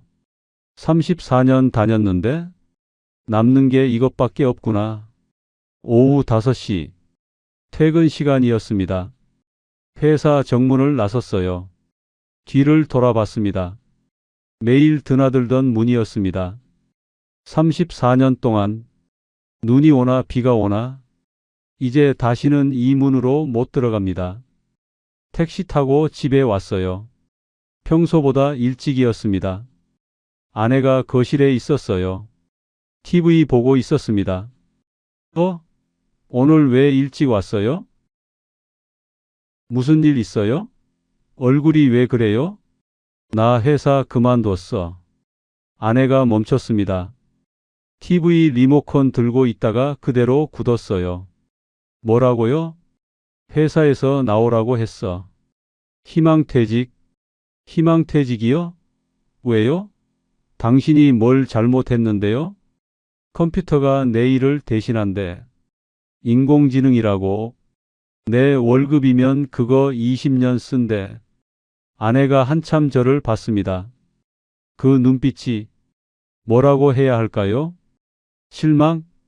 한심함? 아니면 원망? 30살에 결혼했어요. 36년을 같이 살았습니다. 그동안 한 번도 못 본 눈빛이었어요. 그래서 얼마 받아요? 퇴직금이랑 위로금 합쳐서 2억 3천. 2억 3천이요? 34년 다녔는데 그것밖에 안 줘요? 그래도 많이 준 거래. 안 받고 버티면 평가 안 좋게 줘서 내보낸대. 아내가 한숨을 쉬었습니다. 길게 깊게 소파에 털썩 앉았어요. 이제 어떡해요? 일단 좀 쉬면서 생각해 볼게. 쉬긴 뭘 쉬어요. 당신 나이에 누가 뽑아줘요? 62이잖아요. 맞는 말이었습니다. 62이었어요. 누가 62 먹은 사람을 뽑겠습니까? 그날 밤 잠이 안 왔습니다. 아내는 등 돌리고 자고 있었어요. 자는 건지 아닌지 모르겠습니다. 천장을 보면서 생각했어요. 앞으로 뭘 하고 살지, 돈은 얼마나 버틸 수 있을지. 34년 동안 회사만 믿고 살았습니다. 회사가 없어지니까 아무것도 없었어요. 갈 곳이 없었습니다. 다음 날부터 구직 활동을 시작했습니다. 이력서 썼어요. 대기업 34년 경력, 부장 9년, 품질관리 전문가, 각종 자격증 보유. 그럴듯해 보였습니다. 어디서든 필요로 하겠지. 그렇게 생각했어요. 취업 사이트에 올렸습니다. 헤드헌터한테도 연락했고요. 아는 사람들한테도 물어봤습니다. 혹시 자리 없나? 품질관리 경험 많아. 형, 요즘 어디서든 안 뽑아. 우리 회사도 구조조정 중이야. 일주일 지났습니다. 연락이 없었어요. 2주일 지났습니다. 여전히 연락 없었습니다. 한 달 지났습니다. 서류 통과 연락이 딱 2군데 왔어요. 첫 번째는 중소기업이었습니다. 부품 만드는 회사였어요. 면접 보러 갔습니다. 사장이 저를 보더니 첫마디가 이랬습니다. 연세가 어떻게 되세요? 62입니다. 아, 저희가 찾는 분은 좀 더 젊은 분이에요. 오래 일하실 수 있는 분. 저도 오래 일할 수 있습니다. 건강해요. 그래도 죄송합니다. 면접은 5분 만에 끝났습니다. 악수도 안 하고 나왔어요. 두 번째는 스타트업이었어요. 젊은 사람들만 있는 회사였습니다. 면접관이 28쯤 돼 보였어요. 청바지에 티셔츠 입고 있었습니다. 김 선배님, 혹시 AI 써보셨어요? 네. 챗GPT나 클로드 같은 거요. 업무에 활용해 보신 적 있으세요? 아, 그건 잘. 저희 회사는 AI 활용이 필수거든요. 모든 업무에 AI를 쓰고 있어서. 면접관이 웃었습니다. 코웃음이었어요. 솔직히 말씀드릴게요. 저희가 선배님 연봉 주면 AI 20년 써요. 굳이 사람을 뽑을 이유가 없거든요. 선배님, 대기업 부장 출신한테 선배님이라고 했습니다. 28짜리가요. 감사합니다. 연락 드릴 거? 연락 안 올 거라는 거 알았습니다. 집에 오는 길에 눈물이 났어요. 지하철에서 울었습니다. 사람들이 쳐다봤어요. 62살 먹은 남자가 지하철에서 우는 꼴. 창피한 줄도 몰랐습니다. 그냥 눈물이 났어요. 이게 제 신세구나. 34년 일했는데 이게 내 신세구나. 그러던 어느 날이었습니다. 집에서 유튜브를 보고 있었어요. 3개월째 집에만 있으니까 할 게 없었거든요. TV 보고 유튜브 보고. 그게 전부였습니다. 영상 하나가 떴어요. 퇴직 후 치킨집 창업, 월 순수익 500만 원 비결. 클릭했습니다. 50대 남자가 나왔어요. 대기업 퇴직하고 치킨집 차렸대요. 지금은 월 500만 원씩 번다고. 퇴직하고 뭐 할지 고민하시는 분들 치킨집 추천합니다. 저는 인생 이모작 성공했습니다. 화면에 가게가 나왔어요. 손님들이 북적거렸습니다. 사장이 웃으면서 치킨 튀기고 있었어요. 처음에는 힘들었죠. 근데 석 달 지나니까 단골이 생기더라고요. 지금은 줄 서서 먹어요. 가슴이 뛰었습니다. 치킨집. 한국 사람들 치킨 좋아하잖아요. 경기 안 좋아도 치킨은 먹잖아요. 배달 시대라 더 잘 될 것 같았어요. 이거다 싶었습니다. 저녁에 아내한테 말했습니다. 여보, 나 치킨집 해볼까 해. 아내가 젓가락을 놓았어요. 밥 먹다 말고 저를 봤습니다. 치킨집이요? 갑자기? 유튜브 봤는데 퇴직하고 치킨집 해서 잘 되는 사람 많더라고. 유튜브요? 유튜브가 뭔데 우리 인생을 걸어요? 아니, 진짜 잘 되는 사람들 많대. 월 500만 원 번다는 사람도 있어. 그 사람들은 그 사람들이고 당신이 그렇게 된다는 보장이 어디 있어요? 그냥 놀고 있을 수는 없잖아.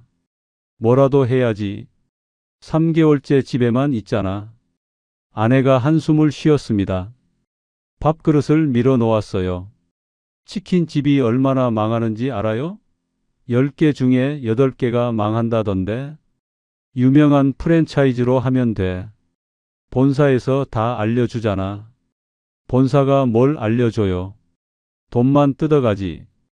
아내가 강하게 반대했습니다. 팝상 치우면서도 계속 말했어요. 당신 장사 한 번이라도 해봤어요? 평생 회사 일만 했잖아요. 그래서 프랜차이즈로 하는 거야. 다 알려준대. 알려주는 게 어딨어요? TV에서 봤어요. 프랜차이즈 본사가 가맹점주 등쳐 먹는다고. 그건 일부고 잘 되는 데도 많아. 당신은 왜 그렇게 좋은 것만 봐요? 싸웠습니다. 그날 밤 아내가 방에 들어가서 문 닫았어요. 근데 저는 이미 마음이 기울어 있었습니다. 구직 3개월 동안 어디서도 안 받아줬거든요. 62살 먹은 남자를 받아주는 데가 없었어요. 다른 방법이 없어. 취업은 안 되고 그냥 앉아서 돈만 까먹을 순 없잖아. 그럼 알바라도 하세요. 알바? 34년 대기업 다녔는데 알바를 해? 알바가 어때서요? 돈 버는 건데? 체면이 있지. 후배들이 뭐라고 하겠어? 동창들이 뭐라고 하겠어? 지금 생각하면 바보 같은 소리였습니다. 체면이 뭡니까? 밥 먹여주나요? 근데 그때는 그게 중요했어요. 대기업 부장 출신이 편의점 알바? 경비?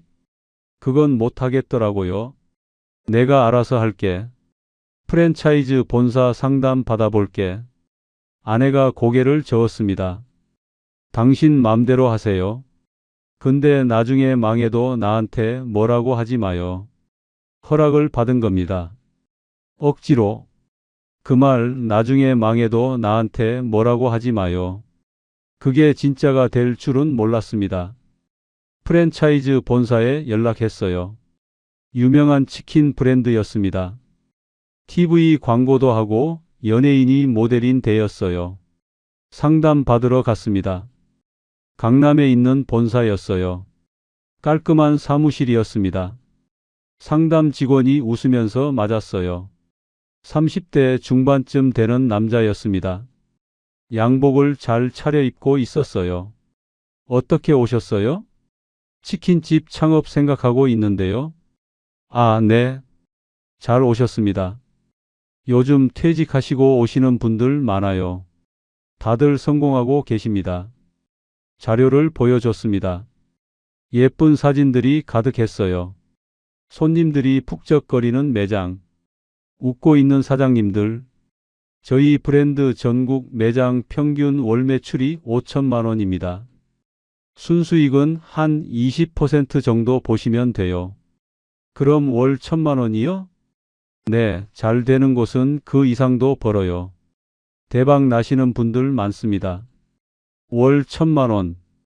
대기업 다닐 때 월급이 700이었거든요. 그거보다 더 번다는 거였습니다. 창업 비용은 얼마예요? 상권에 따라 다른데요. 서울 수도권 기준으로 보증금, 인테리어, 장비, 가맹비 다 합치면 한 1억 5천 정도 보시면 됩니다. 1억 5천이요? 네. 근데 퇴직금 받으셨으면 충분하시죠? 퇴직금 2억 3천. 1억 5천 넣어도 8천만 원 남는 거였습니다. 좋은 자리 나오면 연락드릴게요. 요즘 좋은 상권은 금방 나가거든요. 빨리 결정하셔야 해요. 급하게 몰아붙이는 느낌이 있었어요. 근데 그때는 몰랐습니다. 솔깃했어요. 일주일 후에 연락이 왔습니다. 사장님, 좋은 자리 나왔어요. 경기도 쪽인데요. 아파트 단지 바로 앞이에요. 세대수가 2,000세대예요. 완전 대박 상권이에요. 현장을 보러 갔습니다. 진짜 아파트 단지 바로 앞이었어요. 사람들이 오가고 있었습니다. 여기 치킨집이 없었어요? 있었는데 사장님이 건강 문제로 그만두셨어요. 아, 지금 생각하면 그때 물어봤어야 했습니다. 진짜 건강 문제인지 아니면 장사가 안 돼서 그만둔 건지. 근데 안 물어봤어요. 그냥 믿었습니다. 여기로 할게요. 계약서에 도장을 찍었습니다. 손이 떨렸어요. 떨림이 설렘인 줄 알았습니다. 가맹비 3천만 원, 인테리어 5천만 원, 장비 2천만 원, 보증금 3천만 원, 초도 물량 1,000만 원, 기타 비용 1,000만 원, 합계 1억 5천만 원. 퇴직금 2억 3천 중에 1억 5천이 나갔습니다. 8천만 원이 남았어요. 아내한테 말했습니다. 계약했어. 다음 달에 오픈이야. 아내가 한숨을 쉬었습니다. 1억 5천이나 들어갔어요? 프랜차이즈가 원래 그래. 근데 본사에서 다 알려주니까 편해. 아내 표정이 안 좋았어요. 뭔가 말하려다 참는 것 같았습니다. 근데 저는 들떠 있었어요. 드디어 내 가게가 생기는구나. 이제 누구 눈치 안 보고 내가 사장이다. 그렇게 생각했습니다. 한 달 후 치킨집이 오픈했습니다. 오픈 첫날 새벽 5시에 일어났습니다. 잠이 안 왔거든요. 설레서 가게에 갔어요. 문을 열고 들어갔습니다. 새 가게 냄새가 났어요. 인테리어 끝난 지 얼마 안 됐거든요. 페인트 냄새, 새 가구 냄새. 여기가 내 가게구나. 혼자 중얼거렸습니다. 34년 동안 남의 밑에서 일했어요. 상사 눈치 보고 회사 눈치 보고. 이제 내가 사장이었습니다. 오전 11시 오픈 행사를 했어요. 풍선 달고 현수막 걸고 신규 오픈 전 메뉴 20% 할인. 아내도 왔어요. 반대하긴 했지만 그래도 와줬습니다. 잘 되면 좋겠네요. 잘 될 거야. 걱정 마. 첫 손님이 왔습니다. 아파트에 사는 아주머니였어요. 50대 초반쯤 되어 보였습니다. 여기 새로 했네? 치킨 하나 주세요. 네, 감사합니다. 첫 주문이었습니다. 손이 떨렸어요. 심장이 두근거렸습니다. 튀김기에 치킨을 넣었습니다. 본사에서 교육받은 대로 했어요. 타이머 맞추고 기다리고 15분 후 치킨이 나왔습니다. 노릇노릇하게 잘 튀겨졌어요. 감사합니다. 맛있게 드세요. 첫 매출 18,000원. 결제 완료 알림이 울렸어요. 휴대폰 화면을 봤습니다. 통장에 18,000원이 찍혔어요. 기분이 이상했습니다. 회사에서 월급 받는 거랑은 다른 느낌이었어요. 내가 직접 번 돈이구나. 내 손으로 튀겨서 판 돈이구나. 그 뒤로 손님이 계속 왔어요. 오픈 할인이라 그런지 생각보다 많이 왔습니다. 첫날 매출 80만 원이었어요. 여보, 첫날 80만 원 팔았어. 아내한테 전화했습니다. 목소리가 들떠 있었어요. 정말요? 잘 됐네. 아내 목소리도 밝았습니다. 오랜만에 밝은 목소리였어요. 첫 주 매출이 좋았습니다. 오픈 할인 행사 덕분이었어요. 2주차, 3주차. 매출이 계속 괜찮았어요. 아, 진짜 잘 되는 거 아니야? 한 달 정산을 했습니다. 매출 2,400만 원. 와, 2,400이야. 기뻤습니다. 본사에서 말한 평균 매출이 5천만 원이니까 절반 정도였지만 첫 달이니까 괜찮다고 생각했어요. 앞으로 더 오를 거라고 순이익 계산을 했습니다. 매출 2,400만 원. 재료비가 35%니까 840만 원. 월세 300만 원. 인건비 200만 원. 아르바이트 1명 썼거든요. 전기세, 가스비, 수도세 80만 원. 로열티 120만 원. 기타 비용 60만 원. 남는 돈 700만 원. 월 700이면 괜찮은 거 아니야? 아내한테 말했습니다. 첫 달 순이익 700만 원이야. 정말요? 그 정도면 괜찮네. 기분이 좋았습니다. 대기업 다닐 때 월급이 700이었거든요. 그거랑 비슷하게 버는 거였어요. 근데 뭔가 빠진 게 있었습니다. 제 인건비요. 저는 하루에 14시간씩 일했거든요. 오전 9시부터 밤 11시까지. 쉬는 날도 없었어요. 그걸 계산하면 순이익이 아니었습니다. 제 시급을 최저임금으로만 쳐도 월 300만 원이었거든요. 그럼 실제 이익은 400만 원. 14시간씩 일하고 400만 원. 근데 그때는 그런 계산을 안 했어요. 700만 원 벌었다고 좋아했습니다. 두 번째 달, 매출이 조금 떨어졌습니다. 2100만 원. 오픈 할인 끝나서 그래. 곧 다시 오를 거야. 세 번째 달, 매출이 더 떨어졌습니다. 1800만 원. 겨울이라 그래. 봄 되면 나아질 거야. 네 번째 달, 1500만 원. 뭔가 이상했습니다. 손님이 점점 줄고 있었어요. 왜 안 오는 거지? 가게 앞에 서서 지나가는 사람들을 봤습니다. 아파트 단지에서 사람들이 나왔어요. 근데 저희 가게를 그냥 지나쳤습니다. 어디로 가나 봤어요. 100m 앞에 다른 치킨집이 있었습니다. 저녁 시간에 가봤어요. 손님이 꽉 차 있었습니다. 줄까지 서 있었어요. 여기는 뭐가 달라서 잘 되는 거지? 메뉴판을 봤습니다. 가격이 저희보다 2,000원 쌌어요. 배달 앱을 봤습니다. 리뷰가 1200개가 넘었어요. 저희는 150개였습니다. 여기 단골이 많구나. 그제야 알았습니다. 전에 있던 치킨집이 왜 그만뒀는지. 건강 문제가 아니었어요. 경쟁에서 진 거였습니다. 본사 상담 직원이 그 얘기를 안 해줬어요.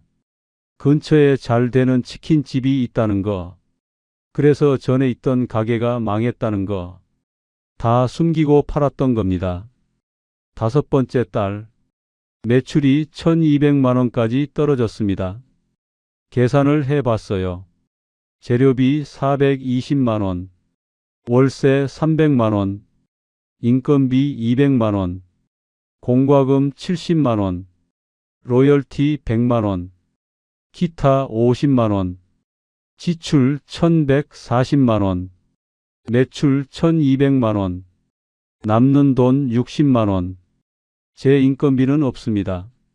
하루 14시간 일하고 월 60만 원. 이게 뭐야? 한숨이 나왔습니다. 아르바이트를 줄였습니다. 직원 없이 저 혼자 하기로 했어요. 오전 9시 오픈 준비. 재료 손질, 청소, 정리. 11시 오픈. 주문 받고 튀기고 포장하고 배달하고. 밤 11시 마감. 설거지, 청소, 정산. 집에 오면 새벽 1시. 하루에 16시간씩 일했습니다. 쉬는 날은 없었어요. 일요일에도 월요일에도 명절에도. 허리가 아프기 시작했습니다. 하루 종일 서 있으니까요. 무릎도 아팠어요. 발바닥도 아프고 밤에 잠들기 전에 온몸이 쑤셨습니다. 파스를 붙였어요. 등에, 무릎에, 발바닥에, 온몸에 파스 냄새가 났습니다. 병원 갈 시간이 없었어요. 가게 비우면 그 시간 매출이 없어지니까요. 진통제 먹으면서 일했습니다. 여섯 번째 달, 매출 1100만 원. 계산했습니다. 지출 1140만 원. 매출 1100만 원. 40만 원 적자였습니다. 적금을 깼어요. 8천만 원 남았던 거. 거기서 빼서 월세 냈습니다. 아내한테 말 못했습니다. 조금 힘들어라고만 했어요. 아내가 물었습니다. 요즘 얼굴이 왜 그래요? 살도 빠지고. 밥은 제대로 먹어요? 응, 먹고 있어. 거짓말이었습니다. 점심에 라면 하나 먹고, 저녁에 치킨 남은 거 먹고, 그게 전부였어요. 일곱 번째 달, 더 떨어졌습니다. 매출 1000만 원. 손님이 거의 안 왔어요. 하루에 10팀도 안 오는 날이 많았습니다. 배달 앱 리뷰를 봤습니다. 별점 4.2. 나쁘지 않았어요. 근데 옆에 치킨집은 4.8이었습니다. 리뷰도 1,500개로 늘었어요. 거기로 다 갔습니다. 뭘 어떻게 해야 하지? 본사에 연락했습니다. 매출이 너무 안 나와요. 어떻게 하면 되죠? 마케팅을 좀 하셔야죠. 배달 앱 광고도 하시고, 이벤트도 하시고, 광고비는 얼마나 들어요? 월 100만 원 정도는 쓰셔야죠. 100만 원이요? 지금 적자인데요. 그럼 저희가 어떻게 해드릴 수가 없네요. 전화 끊었습니다. 본사는 도움이 안 됐습니다. 가맹비 받고 로열티 받고 그게 끝이었어요. 장사가 안 되든 말든 본사는 상관없었습니다. 어차피 로열티는 매달 받으니까요. 8번째 달 적금이 반으로 줄었습니다. 4천만 원 남았어요. 9번째 달 카드값을 돌려막기 시작했습니다. 이번 달 카드값을 다음 달 카드로 막고 다음 달 카드값을 또 다음 달 카드로 막고 60 넘어서 카드 돌려막기 할 줄은 몰랐어요. 젊은 사람들이나 하는 건 줄 알았습니다. 10번째 달 아내가 눈치챘습니다. 여보, 가게 어때요? 응. 좀 힘들어.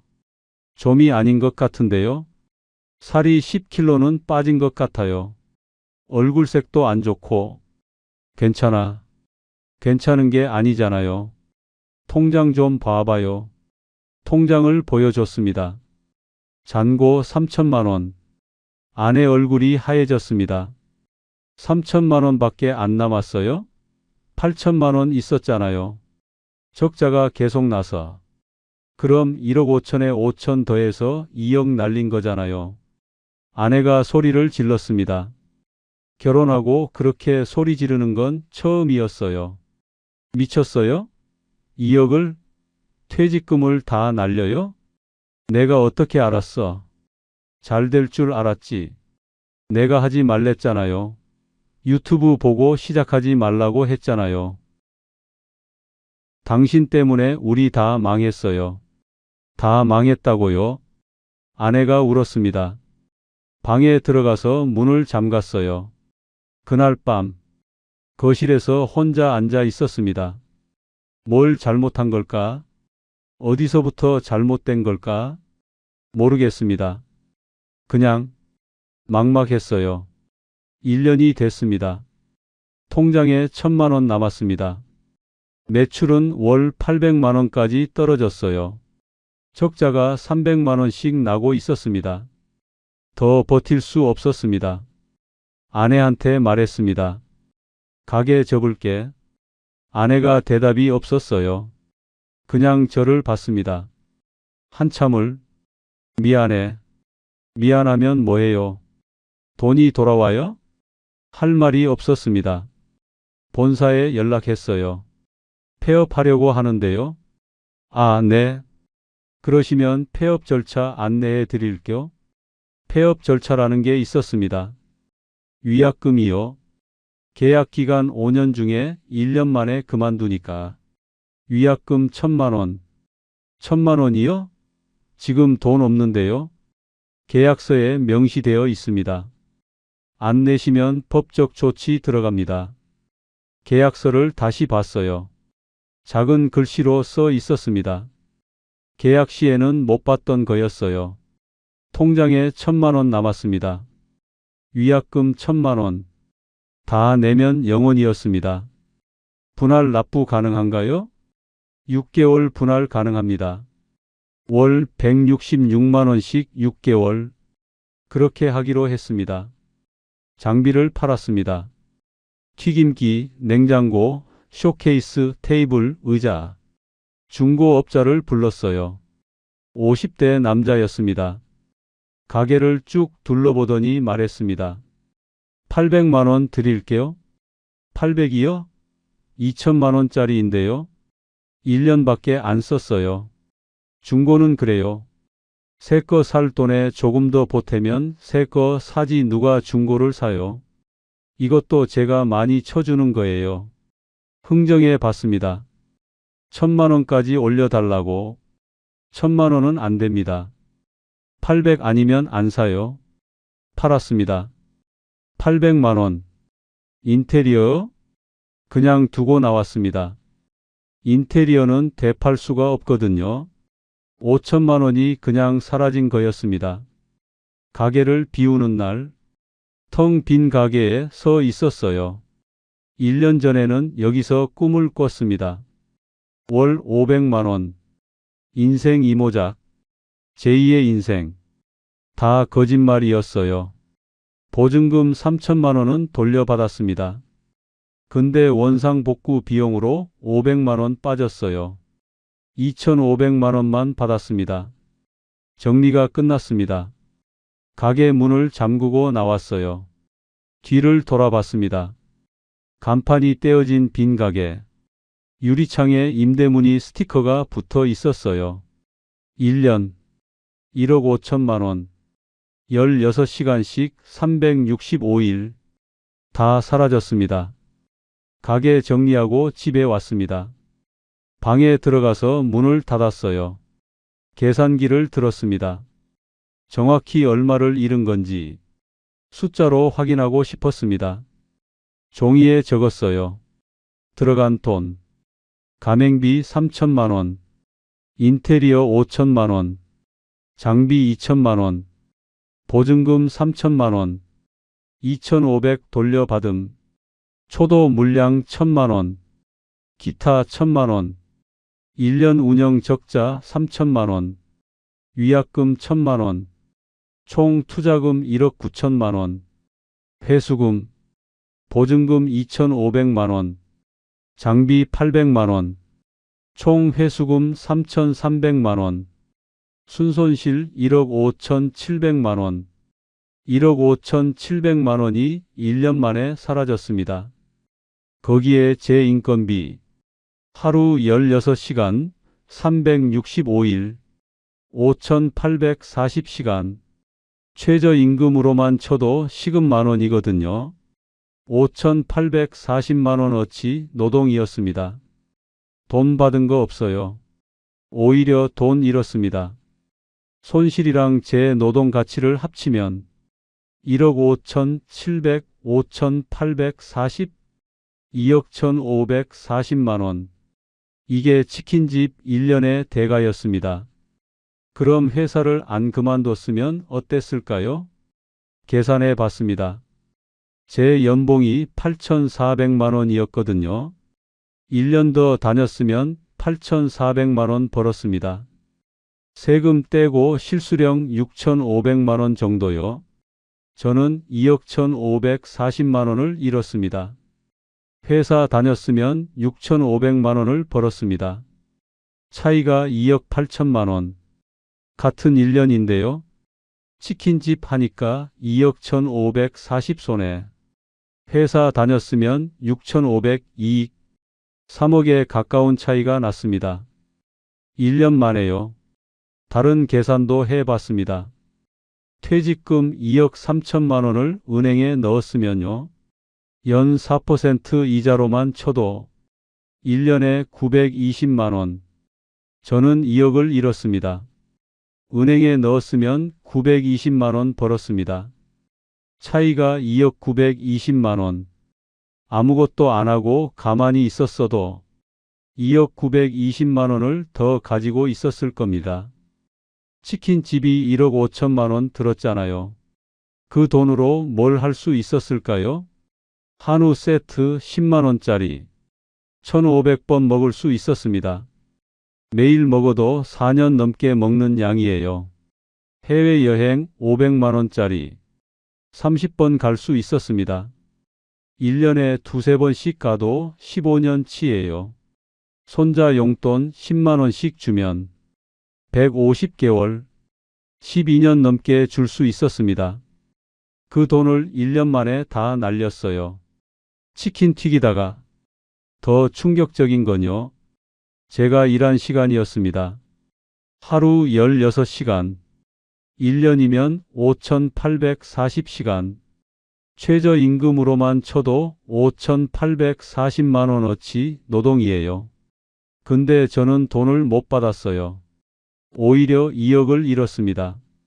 시급으로 환산하면 마이너스 3만 5천 원. 일할수록 돈을 잃은 겁니다. 계산기를 내려놓았습니다. 손이 떨렸어요. 대기업에서 34년 일했습니다. 3만 원짜리 컴퓨터 프로그램한테 밀려났어요. 퇴직금 들고 치킨집 차렸습니다. 2억을 잃었습니다. 회사 다닐 때 월급이 700만 원이었거든요. 2억이면 월급 28개월 치예요. 2년 넘게 일해야 버는 돈. 1년 만에 날린 겁니다. 그날 밤 아내 몰래 화장실에서 울었습니다. 63살 먹은 남자가 화장실에서 우는 꼴. 세면대에 물 틀어놓고 거울 보면서 소리 안 나게. 이게 제 인생이었습니다. 잠이 안 오는 밤이 계속됐습니다. 매일 천장만 봤어요. 왜 실패했을까? 어디서 잘못됐을까? 생각했습니다. 첫째, 경험 없이 시작한 게 문제였습니다.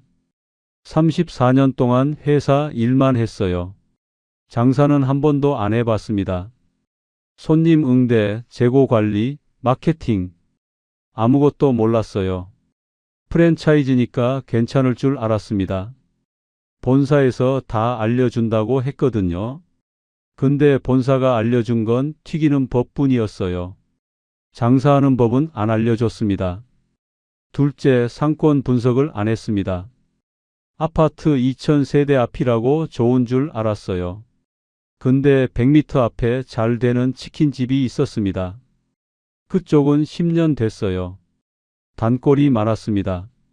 리뷰도 많고 별점도 높았어요. 저는 신생이었습니다. 리뷰도 없고 단골도 없었어요. 같은 가격이면 당연히 거기로 가죠. 본사 상담 직원이 그 얘기를 안 해줬어요. 아니, 알면서도 안 한 거죠. 계약하려고. 셋째, 비용 계산을 잘못했습니다. 월 매출 5천만 원, 순이익 20%, 월 1,000만 원 벌 줄 알았어요. 현실은요, 월 매출 1,000만 원도 안 됐습니다. 순이익은커녕 적자였어요. 제 인건비도 계산 안 했습니다. 하루 16시간 일하면 그것도 비용이에요. 그걸 빼면 처음부터 적자였던 겁니다. 넷째, 너무 쉽게 생각했습니다. 유튜브에서 월 500 번다는 말 듣고 시작했어요. 그 사람은 그 사람이고 저는 저였습니다. 치킨집이 왜 어렵겠어요? 다들 하던데? 그렇게 생각했어요. 통계를 봤더니요. 치킨집 폐업률이 80%였습니다. 10개 중에 8개가 망해요. 저는 그 8개 중 하나가 된 거였습니다. 다섯째, 멈출 타이밍을 놓쳤습니다. 석 달 만에 적자가 나기 시작했어요. 그때 접었어야 했습니다. 근데 못 접었어요. 조금만 더 버티면 나아질 거야. 이번 달만 버티자. 포기하면 망하는 거야. 그 생각 때문에 1년을 버텼습니다. 석 달 만에 접었으면 5천만 원 손해였습니다. 1년 버티니까 2억 손해가 됐어요. 버틴 게 아니라 손실을 키운 거였습니다. 인터넷 카페를 봤습니다. 치킨집 폐업 카페였어요. 저 같은 사람들 글이 많았습니다. 퇴직금 1억 넣고 2년 만에 폐업했습니다. 프랜차이즈 믿으면 안 됩니다. 가맹비만 뜯어가요. 본사가 상권 분석해 준다고 했는데 다 거짓말이었어요.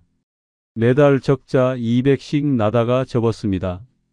저도 회사 잘리고 치킨집 했다가 망했어요. 나만 그런 게 아니었습니다. 근데요? 나만 그런 게 아니라고 해서 위안이 되나요? 안 됩니다. 돈은 이미 사라졌으니까요. 지금 저는요. 경기도 외곽에서 삽니다. 월세 60만 원짜리 빌라예요. 오래된 집입니다. 벽지가 낡았어요. 화장실에서 물 새는 소리가 나고요. 겨울에 춥습니다. 전세 넣을 돈도 없었거든요. 남은 돈이 3천만 원밖에 없었으니까요. 아내가 마트에서 일합니다. 대형마트 계산대요. 하루 7시간. 63인데 하루 종일 서서 일하네요. 저녁에 들어오면 다리가 퉁퉁 부어 있어요. 파스 붙이고 잡니다. 이야기도 별로 안 해요. 저 때문입니다. 제가 2억 날려서. 아내가 63세 마트에서 일하는 거예요. 아내한테 미안하다고 못하겠습니다. 미안하다고 하면 뭐해요? 돈이 돌아오는 것도 아닌데. 저도 일자리 알아봤습니다. 경비, 주차관리, 청소. 근데 그것도 쉽지 않더라고요. 경비도 경쟁이 심했어요. 젊은 사람들도 지원하거든요. 65 먹은 사람을 누가 뽑겠습니까? 손자 돌잔치가 있었습니다. 축의금 10만 원 냈어요. 예전 같았으면 50만 원은 넣었을 거예요. 대기업 부장이었으니까요. 며느리가 봉투 받아들고 잠깐 표정이 변하더라고요. 금방 웃긴 했는데 그 순간의 표정이 아직도 잊히지 않아요. 손자 얼굴 보면서 눈물이 났습니다. 이 녀석 대학 보낼 때 용돈이라도 줄 수 있을까? 그 생각이 들더라고요. 여러분께 말씀드립니다.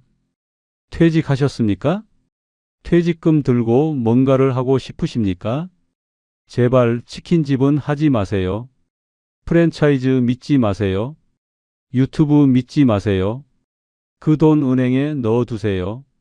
아무것도 안 해도 이자 나와요. 몸이 성하시면 알바라도 하세요. 체면 차리지 마세요. 저도 체면 차리다가 이렇게 됐습니다. 대기업 부장이었다고? 그게 뭡니까? 밥 먹여주나요? 여러분 자녀분이 이런다고 생각해 보세요. 아버지 퇴직금으로 치킨집 할까요? 어머니 프랜차이즈 하면 본사에서 다 알려준대요. 뭐라고 하시겠습니까? 말리세요.